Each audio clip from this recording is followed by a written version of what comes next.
Welcome. My name is Thorin Tritter, and I am the Museum and Programming Director at the Holocaust Memorial and Tolerance Center located in Glen Cove, New York. I'm delighted to welcome you to tonight's book talk with Professor David Nasaw about his new book, The Last Million from World War to Cold War. This book has been receiving a great deal of praise in various book reviews and explores in detail what happened after the end of World War II to the people who had been forced from their countries and their homes.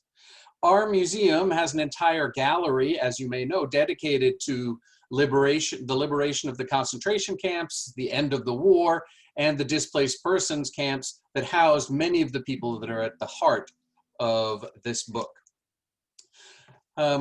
Before I introduce Professor Nasaw and talk more about the book, let me put in a plug for a couple of our other upcoming virtual and in-person programs. Tomorrow at 11 o'clock, I will be doing my next Curator's Corner, a short weekly virtual program that I do where I talk about particular objects in our museum. Tomorrow I'm going to be talking about a Newsday article we have on display that draws attention to the role of Dr. Leslie Lukash, who was the chief medical examiner of Nassau County in 1985 when he was called on to lead an American delegation sent to identify the remains of Dr. Joseph Mengele in Brazil. Then this coming Sunday, October 25th at 11 a.m., I hope you'll join HMTC for our Drive for Survivors, a fundraiser and car parade to honor Holocaust survivors. We're gathering at the City Stadium in Glen Cove for our drive at 11 o'clock, and I hope you will be there, perhaps even with a car decorated in honor of a survivor or a number of survivors. I'll add that the car parade idea was planned to enable us to maintain social distancing during Corona, even as we get together for the event. And one more program to mention: on Thursday, October 29th at 7:30 p.m., just a few days before Election Day, we are holding a virtual screening of a documentary about the voting rights campaign in Selma, Alabama during the Civil Rights Movement, which will be hosted by Claudia Swansea, a Long Islander who grew up in Alabama in the 1960s and later became the president of the Roosevelt Freeport branch of the NAACP. Oh, and let me also take the opportunity to mention that our building is now open once again for self-guided visits through our exhibition. We do require, however, that all visitors secure pre-arranged timed entry tickets to ensure the safety of both staff and other visitors, but please go to our website or give us a call on the phone to arrange a visit. And you can find all this information on our website at www.hmtcli.org, either under the events tab or by looking at how to visit. Okay, to tonight's program. Let me stop sharing my screen. I'm delighted to introduce our speaker tonight, acclaimed historian David Nasaw, a recent professor emeritus at the City University of New York, where he served for many years as the Arthur M. Schlesinger Jr. Professor of History. Professor Nasaw's recent book follows on the heels of a series of celebrated works, most recently in 2013 when he published The Patriarch, The Remarkable Life and Turbulent Times of Joseph P. Kennedy, which was selected by the New York Times as one of the 10 best books of the year and was a Pulitzer Prize finalist in the biography category. In 2007, he wrote a biography of Andrew Carnegie, which was also a finalist for the Pulitzer Prize in biography, but also was a New York Times Notable Book of the Year and the recipient of the New York Historical Society's American History Book Prize. And one more recent book to mention: in 2000, David Nasaw wrote The Chief, The Life and Times of William Randolph Hearst, which was awarded the Bancroft Prize for History and the J. Anthony Lucas Book Prize for Nonfiction. Those three works are actually just the tip of the iceberg, as you might guess. Professor Nasaw has been a prolific writer and notably has spanned a range of topics and has engaged the public in historical writing in a way rarely seen, I think, by academic historians. I could go on to talk more about the honors that he's won or been awarded, but that might take us for our whole program.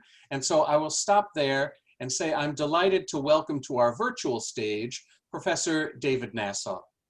I have a couple of questions for Professor Nasaw to get us started, but let me also encourage you, the audience out there, to feel free to use the Q&A function of Zoom and write in your questions, and then we will make sure to get those to Professor Nasaw and make time for him to answer some of those questions. So Professor David Nasaw, welcome, and thank you for coming to this program and being part of this. Delighted to be with you. So this is a magnificent, oh, I'm gonna hold it up, magnificent book, a lot going on in here, not a small book, but a magnificent book, and there's much for us to talk about. I thought maybe just as a way to get us started, could you give us the elevator speech about this book, if you have one, or the escalator, is that what it is now? The escalator ride speech. What is this book about? I said something about it, but how do you describe what you wrote? Well, when the hostilities ceased in Germany and in Europe, there were 8 to 10 million refugees left in Germany. There were prisoners of war, there were political prisoners, there were concentration and death camp survivors, there were forced laborers and slave laborers who the Nazis had brought into Germany to replace the soldiers who had gone to the Eastern Front. Within a couple of weeks, a month, most, if not all, of the Western Europeans and the Italians and the Russians had gone home, but there remained behind in Germany, in displaced persons camps, overseen by a United Nations agency, 1 million Eastern Europeans who refused to go home for a variety of reasons, or like the Jewish survivors, had no homes to return to. These were the last million. And it is their story that I tell. How they came into Germany, what they did how they survived in the displaced persons camps for up to 3 to 5 years, and how they were finally resettled in nations across the world, including Israel. And at the last moment in 1948, the United States of America. Okay, that's a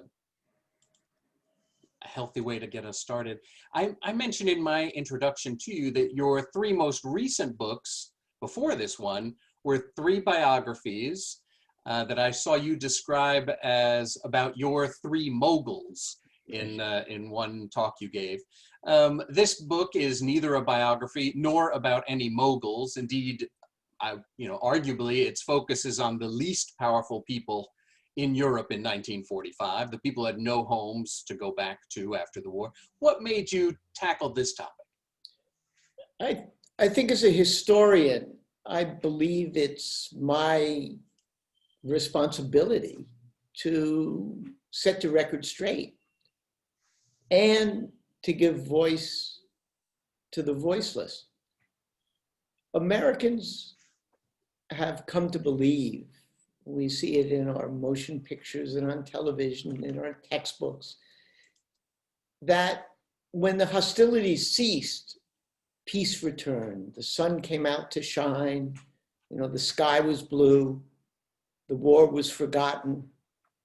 And that may have been the case for many Americans, but it was certainly not the case in Europe.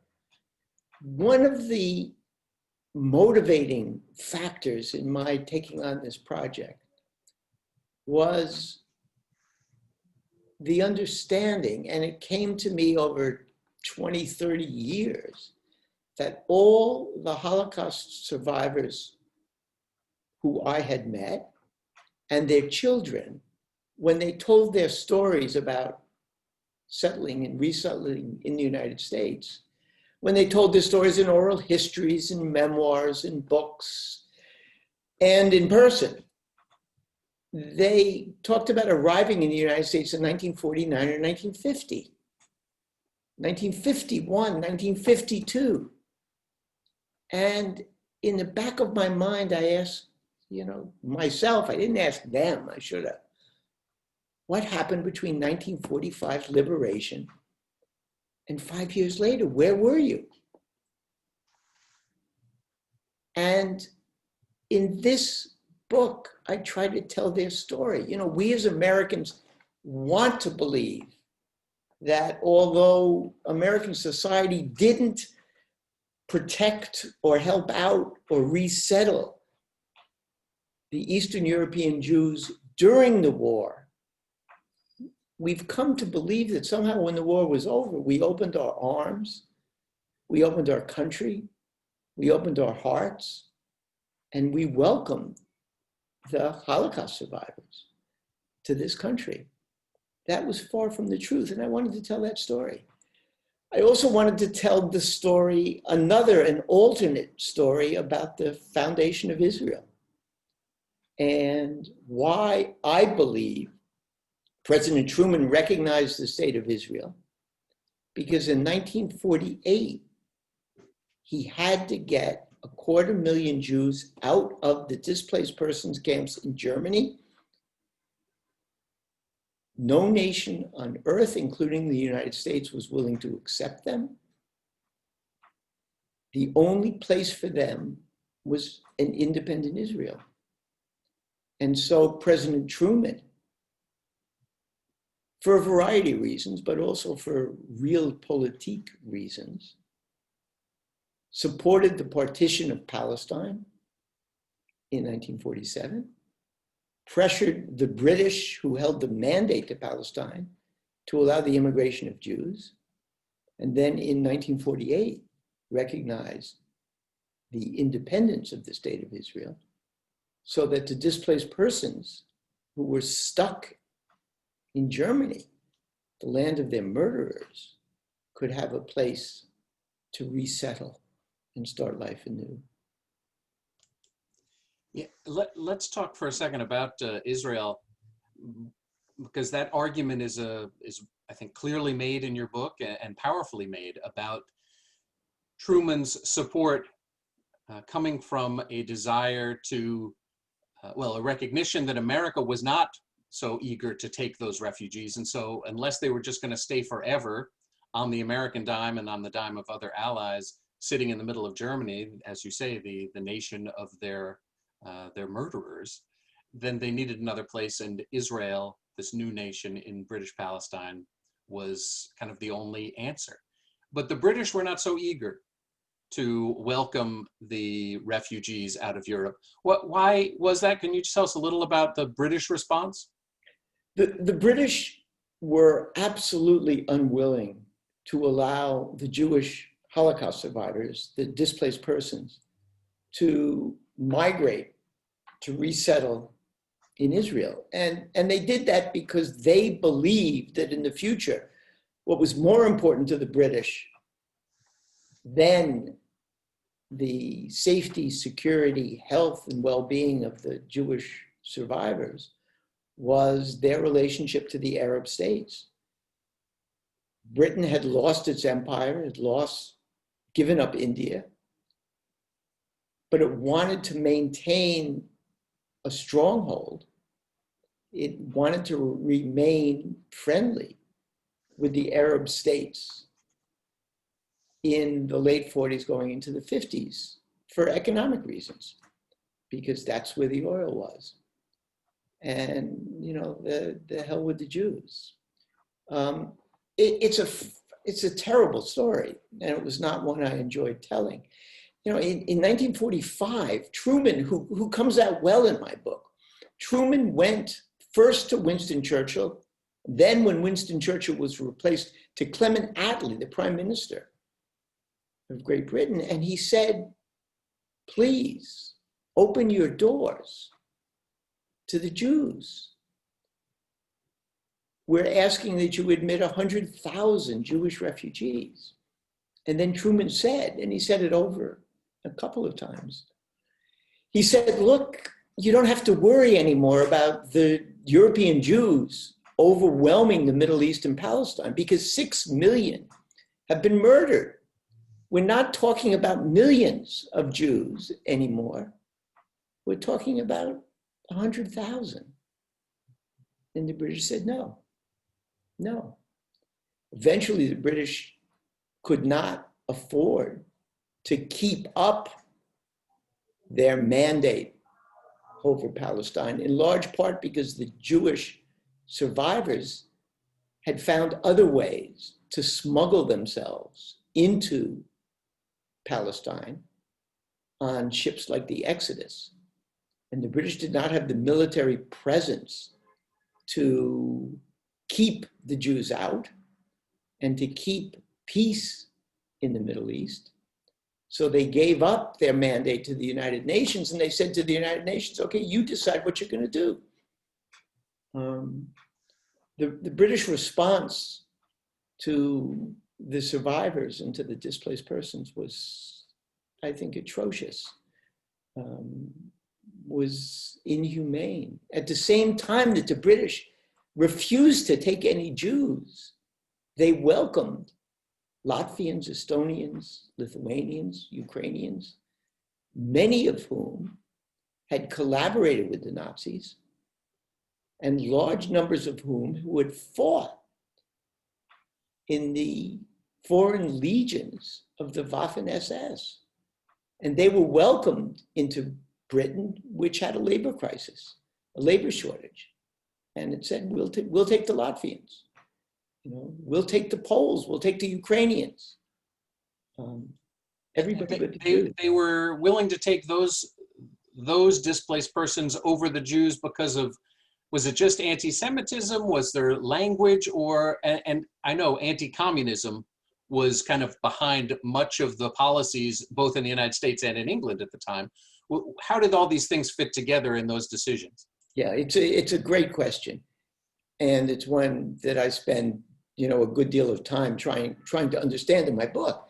What happens is that the Jewish survivors, let me go back a moment. In 1947, the nations of the world send labor recruiters to the displaced persons camps to pick out those men and women they want to come to their nations to resettle.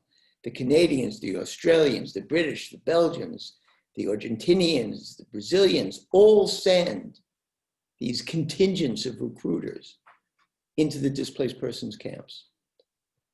None of these recruiters and none of these nations wants to resettle the Jews for a variety of reasons. Number one, they think the Jews are too clannish. They think the Jews aren't hard workers. They think the Jews who have survived the Holocaust and the death camps are too weak, too ill, too frail to make good citizens and to contribute to the economies of Argentina and Brazil, and that they won't want to do the hard manual labor or work on the farms. But more than that, they believe the Jews, one, won't be assimilated, and two, they hold on to this ancient myth, anti-Semitic myth, that Jews are Bolsheviks and Bolsheviks are Jews. And they believe, and the American Senate and Congress believes this as well, the majority, that because the Jewish survivors had come from Poland or had spent the war in the Soviet Union, they had been indoctrinated. That they were communist sympathizers or communist operatives or communist spies. And therefore they had to be kept out of Canada, Australia, the United States of America. That was totally, absolutely untrue. The Holocaust survivors who, when they came out of the death camps and out of the concentration camps, the first thing they wanted to do was to go home to see if anyone had survived. So they went back to Poland. They stayed a very short time because of pogroms and because of anti-Semitism, and came back to Germany. In the United States Senate, any number of senators took to the floor of the Senate and they said, we cannot let into the United States any refugees, any displaced persons who spent time in Poland after the war, or spent time in the Soviet Union. And they knew damn well that the only group they were talking about, who had gone from Germany back to Poland, then back into Germany again, were the Jews. Can I just ask you about something there? You say that that this certainly wasn't the case, that the Jews who had survived the Holocaust were not particularly pro-communist, or, I mean, that wasn't why they had gone back to Poland or Russia. As you say, they went back to find their family, they failed, and then they tried to get out.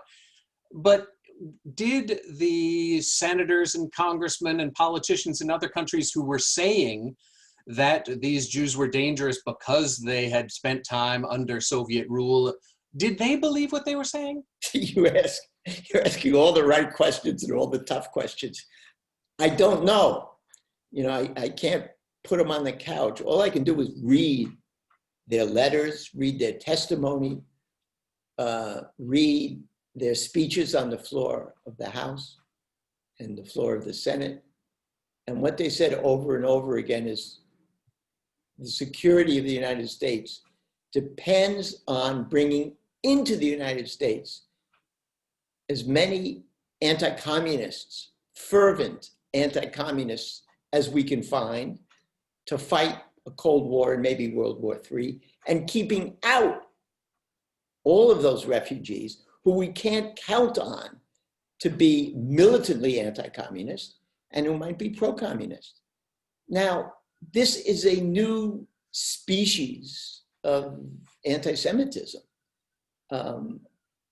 Some of these Southern Democrats and Midwestern Republicans were anti-Semitic to the core.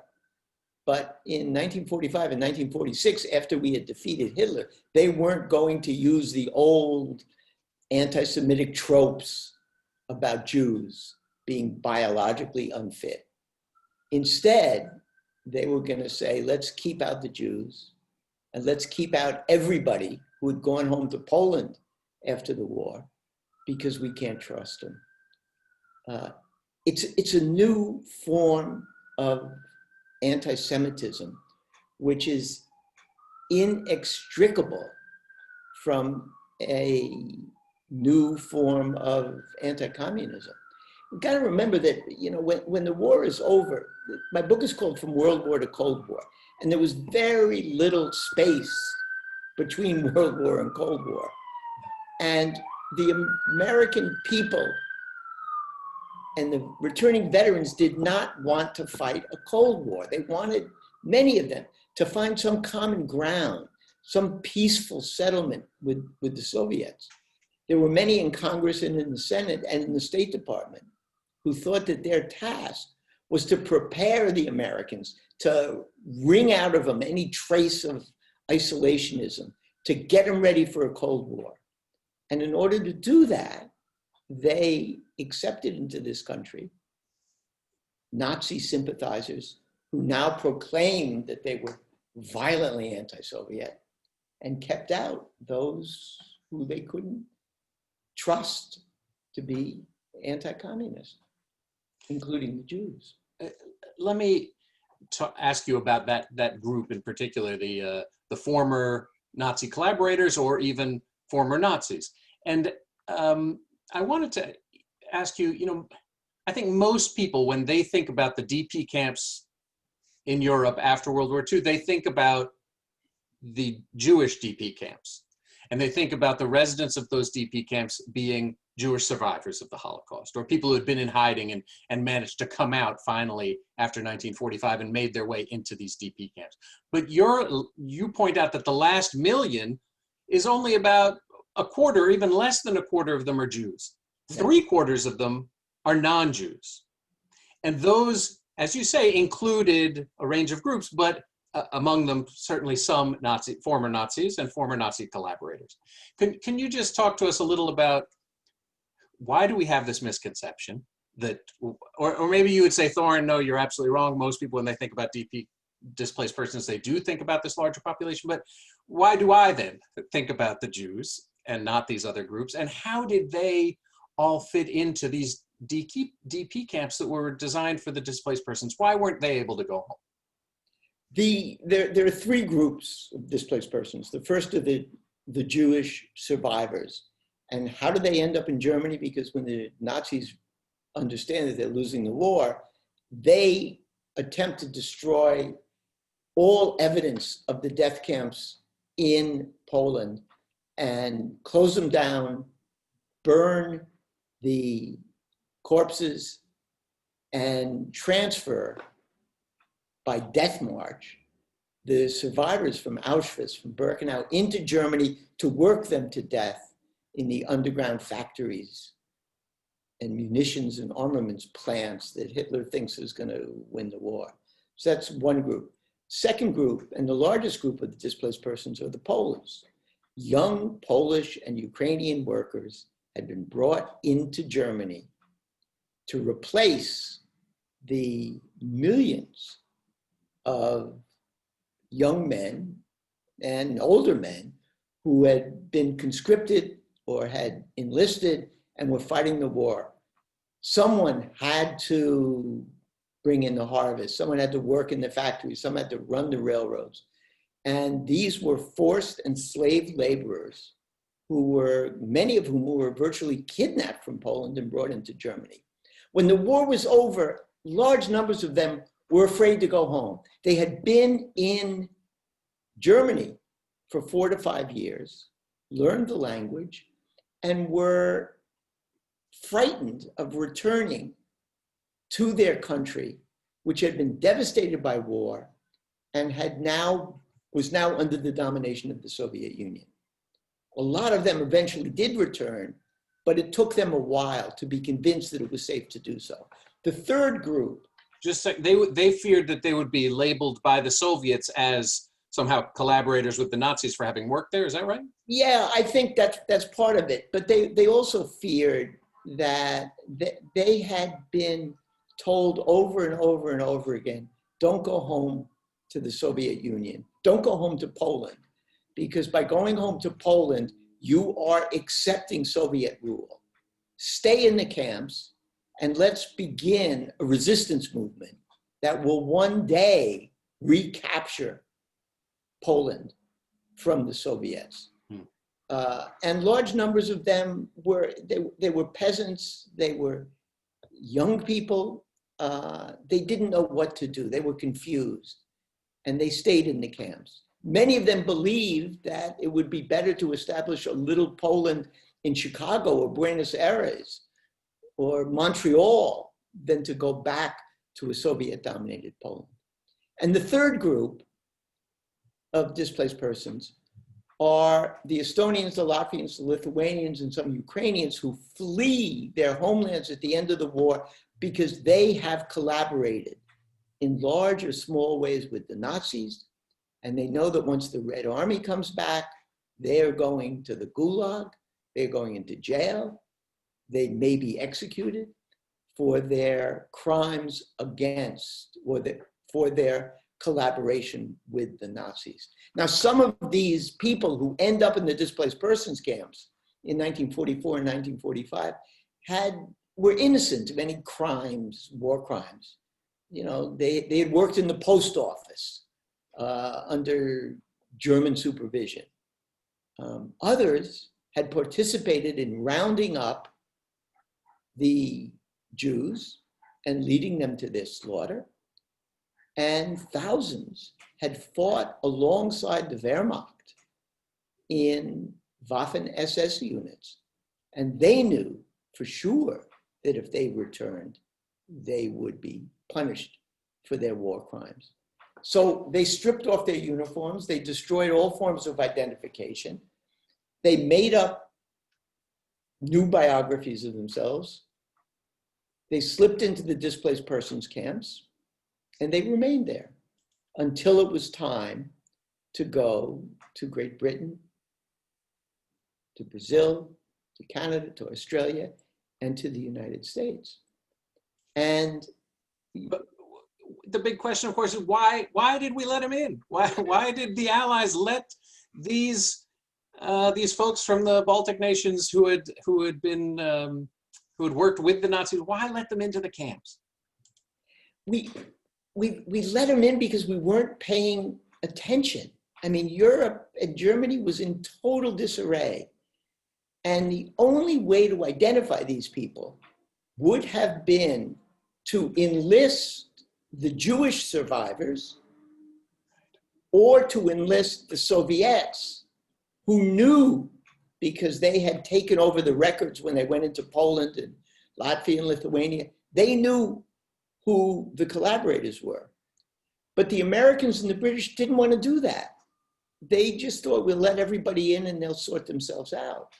Later, in 1948, 1949, 1950, when the displaced persons begin to be resettled in countries across the world has changed. The lessons and the horrors and the suffering of the World War, the real suffering of civilians during the World War, particularly the Jews, was pushed into the background, was forgotten, and was replaced, overwhelmed by fears of a coming Cold War. So that too many State Department officials, government officials, senators and congressmen said, well, you know, we don't care if they were Nazi sympathizers in the past. We've defeated the Nazis. We don't have to worry about that. What's more important is, you know, are they going to fight with us against the Soviets? And these collaborators said, of course. Some snuck their way into the United States. Others were invited in by the army and by the CIA. We all know that Wernher von Braun and German scientists who had collaborated with the Nazis were brought into the country to build, you know, atomic bombs and missiles. But thousands more were brought into collaborators, were knowingly brought into this country to spread anti-Soviet propaganda to the Latvians, to Ukrainian communities, and to, you know, write scripts and deliver scripts for the Voice of America, for Radio Free Europe. Yeah, I mean, your book is sprinkled throughout, maybe not sprinkled, but in a number of places you mention particular stories of former Nazis or former Nazi collaborators who had made it into the DP camps and then make it somewhere else. They make it to America, or they make it to Australia, they make it to these other places, and you highlight the kind of the sad irony that they would live out their lives despite what they did, while the Jewish survivors, let alone all the Jewish victims, but the Jewish survivors were still struggling to find a new home. And I wondered if I could ask you a number, I saw it, I mean, they kind of jumped out at me, the examples you give of folks on Long Island, you know, these people who moved to Long Island and settled not far from our building.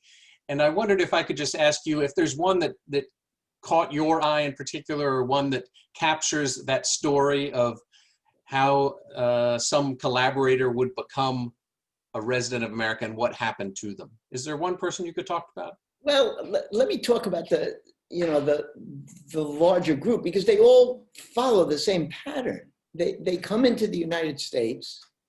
They come into the United States, and they, with the help of the CIA and the military, many of them blend into the population.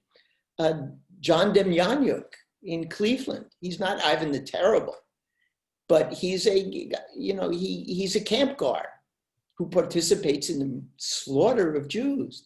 Bishop Trifa becomes a bishop in the Romanian church, a high bishop. There are dozens of them.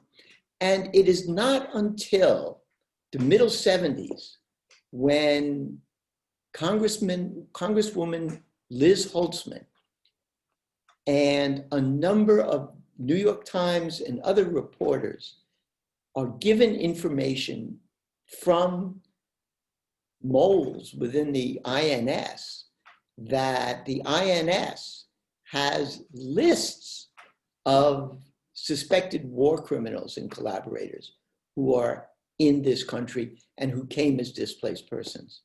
So beginning in the late 1970s, because Liz Holtzman doesn't give up, she's, bites into this and holds on like a terrier until justice is done. But by this time, it's 30 years. These people, these war criminals now look like, gentle old men. And it was difficult to recreate the case against them. Eventually, some are removed from this country, but many live out the bulk of their lives or all of their lives incognito. Yeah, I mean, it's really a very powerful part of your book, the descriptions of these people that you talk about that seem to run counter to all the ideals of what we would have liked to have seen happen. I'd like to ask you about a somewhat different topic, and that is sources. At the end of your book, you seem to celebrate in particular the OSI. I think that's the right acronym, right? That was founded to do research and to uncover these Nazis, these former Nazis that had made it somewhere and had survived. And it seems like you celebrate the research that they did, but I'm wondering if maybe I was reading into that, or what were some of the sources that really led you on this story and that captured the details that you were looking for?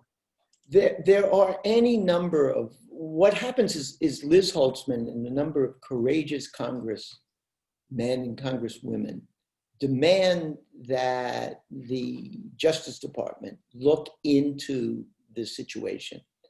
And they are astounded when they confront the commissioner of the INS and they say to him point blank, "Is it true?" And a number of New York Times reporters have reported on this. "Is it true that you have a list of suspected war criminals?"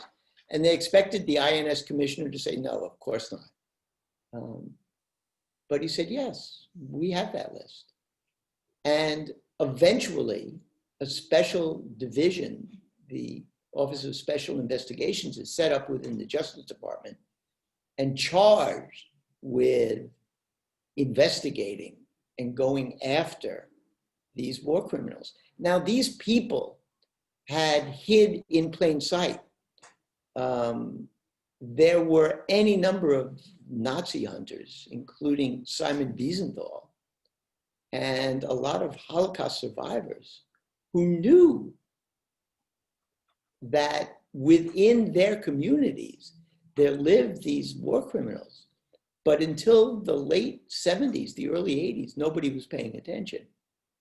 And once the Justice Department, the OSI, began its investigations, and once they were allowed to go to the Soviet Union and to use testimony from survivors in the Soviet Union and collaborators in the Soviet Union and look at stolen Nazi records in the Soviet Union and some in Israel, were they able to build cases against some of the more, frightful of these war criminals. And what begins to happen is once the United States begins this search and this attempt to bring to justice these war criminals, Canada does the same, and Australia does the same, and the United Kingdom does the same. But again, it's too late. It's 30 years too late. The United States does better than anyone else. And last year, they removed, the last of these war criminals, a man named Yakov Palij, who I think is also from Long Island. And he is taken from Queens or Long Island. And he is sent back to Germany. He's, I think, 97 years old. And his neighbors say, "Oh my God, he was such a nice old man." But the evidence against him as being a camp guard in a death camp is just overwhelming. Yeah, I mean, we know that the survivors are an elderly community that are sadly diminishing in number, and similarly the perpetrators that came over here also very elderly now, right? So, yeah. I see some questions coming in from the audience, and I'll just encourage others to also type in their questions. One is that Frank Miller-Small asks is, why haven't other historians, or why isn't this story, particularly about the fact that the last million included, you know, many more people than I think most people talk about, and this decision by the US to turn its blind eye to former Nazis because of Cold War concerns, why haven't these stories been told so much? And yeah, that's the question. I wish I knew. I wish I knew. In part, it's because the evidence is scattered. I mean, I'm fortunate that was a tenured professor at the City University of New York at the Graduate Center. And part of my responsibilities as being a professor of graduate students was to do my own research. So I had the time to do this research and to gather sources all across the United States and Israel and Europe, and to put this story together. I guess as Americans, we don't want to tell, we don't want to, we want to look on the rosy side, and we don't want to tell stories like this one, which does not put us as a country in the best light. The American people are better than this, and we were betrayed, I think, by our politicians who didn't represent the best humanitarian interests of the people of the United States, who didn't recognize that we were a nation of immigrants. And we're a nation that has thrived on offering refuge to people who needed protection. That didn't happen after the World War. From 1945 to 1950, we are caught up in Cold War hysteria, which overwhelms our humanitarian concerns and interests. And even though you said Truman comes off pretty well in your book, and I agree with you, he does, the America is not great even when we finally do pass a law to welcome the displaced persons, right? Initially, the law has some restrictions that essentially mean many of the Jews in those displaced persons camps are not going to be allowed in, and yet they do come in. And then the law is revised. Can you just tell, we're running short of time, but it seems like an important part of your book, and I want to get to that. Yeah, in the end, the displaced persons, only about 50,000 Jewish displaced persons come into this country under the displaced persons laws, acts that are passed in 1948 and then revised in 1950. 150 to 200,000 go to Israel. Many subsequently from Israel come into the United States. But the law that's passed in 1948 makes it virtually impossible for the Jews, Polish Jews and Russian Jews, who had not been continuously in Germany from the end of the war to 1948, because they had gone home from Germany to look for surviving relatives. The law that was passed in 1948 forbid their entry. The law was amended in 1950, but by that time, most of the Jewish survivors had gone to Israel because it was the only place that would accept them. I see one of the other questions that's come in is just about who was in the DP camps and whether Jews were in the same DP camps as these other groups that you've talked about, and when they switch. And I know you talk about, is it the Harrison report that's so central to that? Can you just touch on that briefly? Yeah, it's a great question. I thank whoever gave it. Up until July and August of 1945, for 3 months, the Jewish survivors were not recognized as Jews. They were recognized as Polish or Lithuanian or Yugoslav.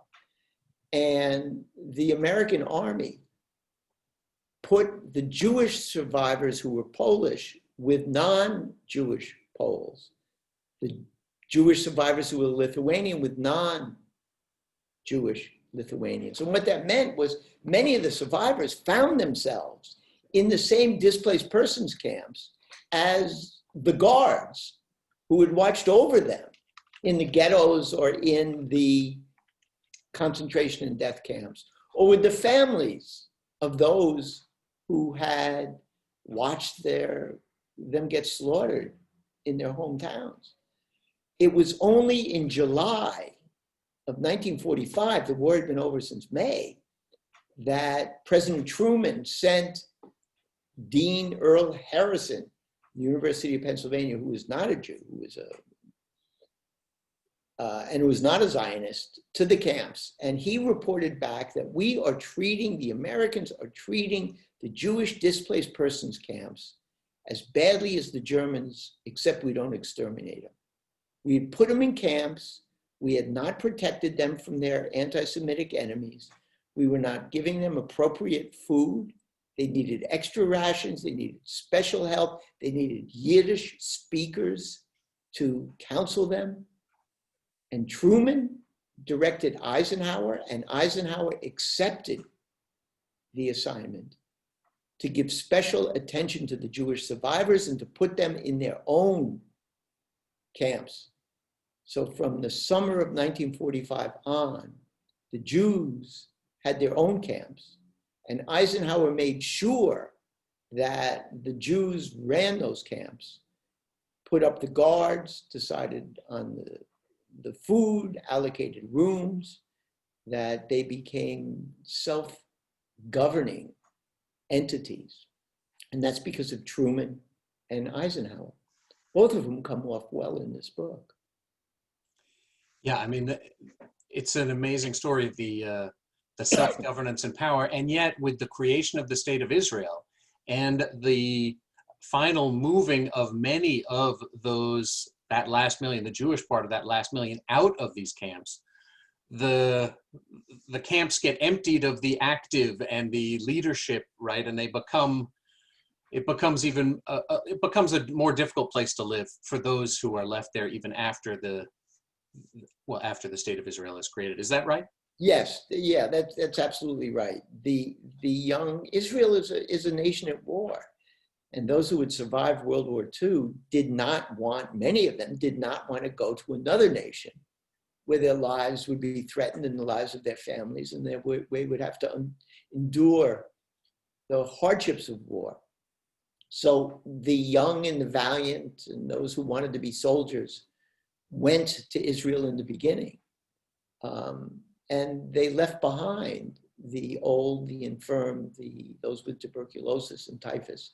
Eventually, the Israelis set up hospitals in Israel to accept the old and the infirm. And the vast majority left the camps because they did not want to spend a minute too long in Germany. They would rather go to a nation at war than remain in Germany. And by 1951, the Jewish camps were almost emptied. And I tell the story of the last camps in my book.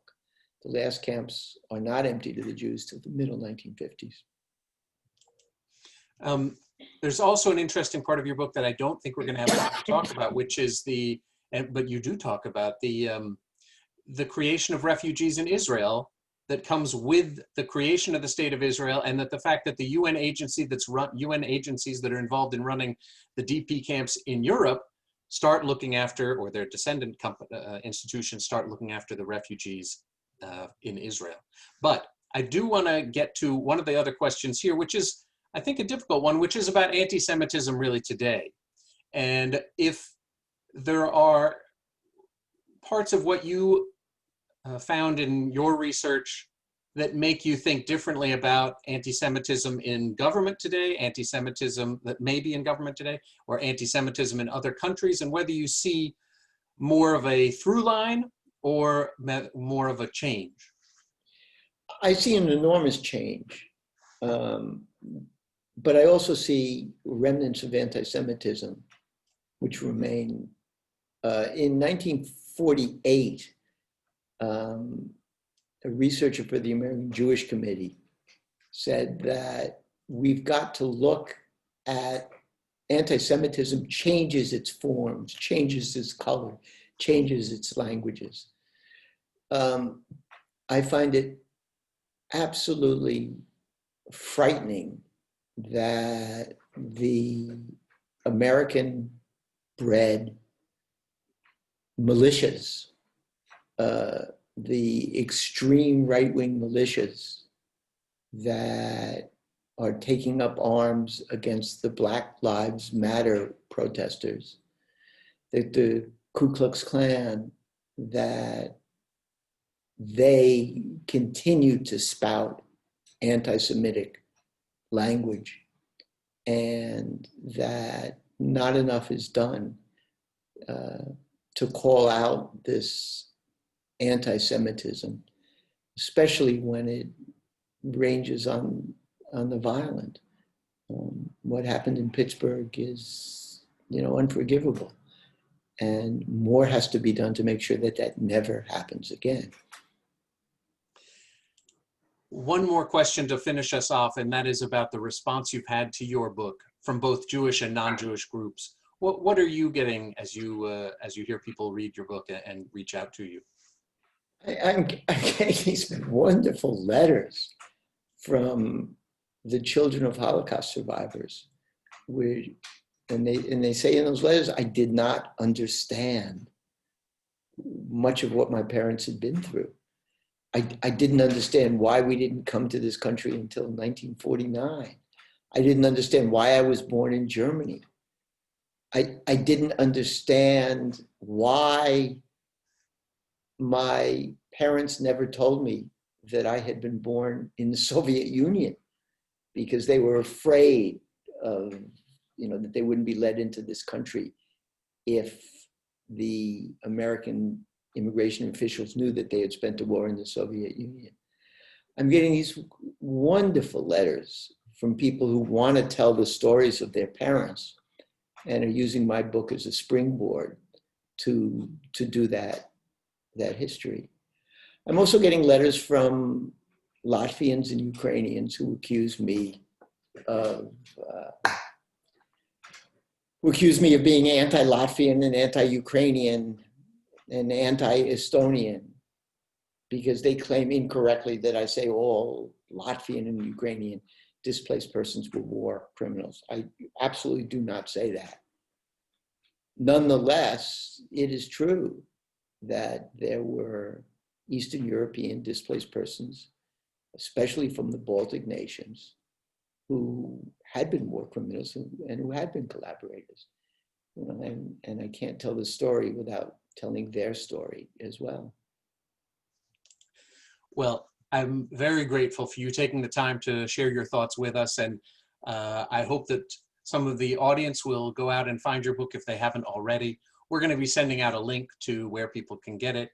But Professor Nasaw, thank you so much. It's been a real pleasure and eye-opening to have both read your book and to hear your comments on it. So thank you very much. Thank you. It's been my pleasure. All right. I wish everybody a good evening, and I look forward to seeing you at some of our other programs soon. Okay. Good night, everybody.